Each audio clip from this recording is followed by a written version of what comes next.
உன் முகம் எப்படி தெரியுமா இருக்கணும்? எப்படி எப்படி இருக்கணும்? கரெக்ட். எப்பவுமே இப்படிதான் இருக்கணும். முகத்தை ஹாப்பியா வச்சுக்கிட்டாதான் மனசும் ஹாப்பியா இருக்கும். எல்லாருக்கும் தெரிஞ்ச விஷயம் என்னதுன்னா, நம்மளுக்கு பிடிச்ச விஷயம் நடக்கும்போது நமக்கு ஹாப்பி ஃபீலிங்ஸ் வருது. அதை நம்ம ஸ்மைல் மூலியமா எக்ஸ்பிரஸ் பண்றோம். இதுதான். ஆனா எந்த ஒரு சந்தோஷமான விஷயமும் நடக்கல. நம்ம ஒரு நார்மல் ஸ்டேட்ல வந்து இருக்கோம். No happy, no sad. Okay. இப்போ நம்மள நாமே ஃபோர்ஸ் பண்ணி ஸ்மைல் பண்ணும்போது அந்த ஹாப்பி ஃபீலிங்ஸை நம்மளால எக்ஸ்பீரியன்ஸ் பண்ண முடியுமான்னு கேட்டா முடியும். இதுக்கு பேர் தான் ஃபேஷியல் ஃபீட்பேக் ஹைப்போதேசிஸ். இதுக்கு ஒரு எக்ஸ்பெரிமெண்ட்டும் பண்ணியிருக்காங்க. பென் ஒரு பென்சில் எடுத்து நம்ம டீத்துல வச்சு ஹோல்டு பண்ணிக்கணும்.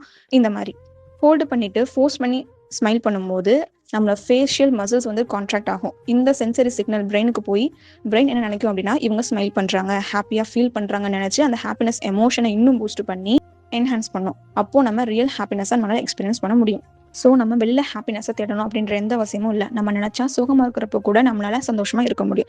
இந்த தியரி பத்தி தெரியாமலே நிறைய பேர் வந்து சொல்லுவாங்க, மூஞ்சி உருன்னு வைக்காத, கொஞ்சமாச்சும் சிரிச்ச மாதிரி இரு, அப்பதான் பார்க்க அழகா இருப்பேன் அப்படின்னு. நான் அழகுக்குன்னு சொல்ல வரல. நம்ம ஸ்மைலிங் ஃபேஸோட இருக்கும்போது நல்ல ஒரு பாசிட்டிவ் மைண்ட் செட், நல்ல ஒரு ஹாப்பி மூட் நம்மளுக்குள்ள இருக்கும்.